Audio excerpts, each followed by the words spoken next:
25 दिन की जंग में ट्रंप की टेंशन और यू टर्न बहुत कुछ कहते हैं। ट्रंप बहुत बड़ी बड़ी बातें कर चुके हैं दुनिया भर की जंग रुकवाने को लेकर। अब ईरान के खिलाफ खुद सरेंडर करने का मूड बना चुके हैं।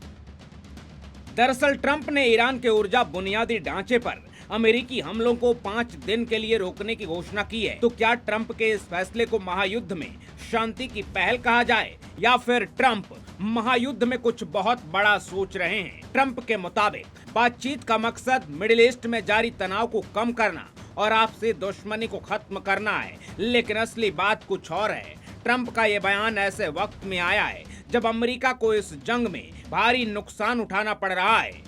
अमेरिकी फौज के लिए फंड की कमी कर दी गई है। ईरान परमाणु केंद्रों को निशाना बना रहा है। नेटो ने साथ देने से इनकार कर दिया है। जंग से ताइवान में चिप प्रोडक्शन ठप हो गया है। खाड़ी के 40% एनर्जी इंफ्रा तबाह हो गए हैं। यही नहीं, ट्रंप के सामने मिड टर्म की चुनौती भी है। 24 दिन गुजर चुके हैं, फिर भी ट्रंप ना तो ईरान को घुटनों पर ला पाए और ना ही वहां की सत्ता को हिला पाए, लेकिन दावे पर दावे करते जा रहे हैं। अमेरिका में ही नहीं, पूरी दुनिया में ट्रंप की किरकिरी हो रही है और इसकी वजह है ईरान, जो अब तक के पलटवार को आगे भी जारी रखने के मूड में है। ईरानी कमांडर्स का दावा है कि मौजूदा संघर्ष में ईरान तब तक पीछे हटने वाला नहीं है जब तक उसे हुए नुकसान की भरपाई नहीं मिलती। IRGC ने ट्रंप को धोखेबाज अमेरिकी राष्ट्रपति करार दिया।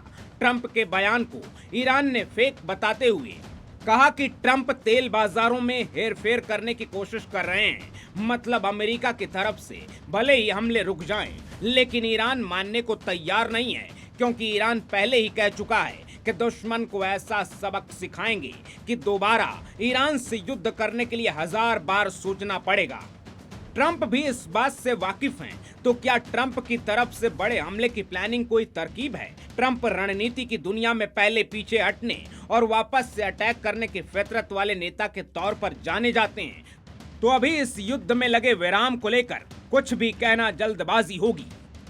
ब्यूरो रिपोर्ट, जी मीडिया।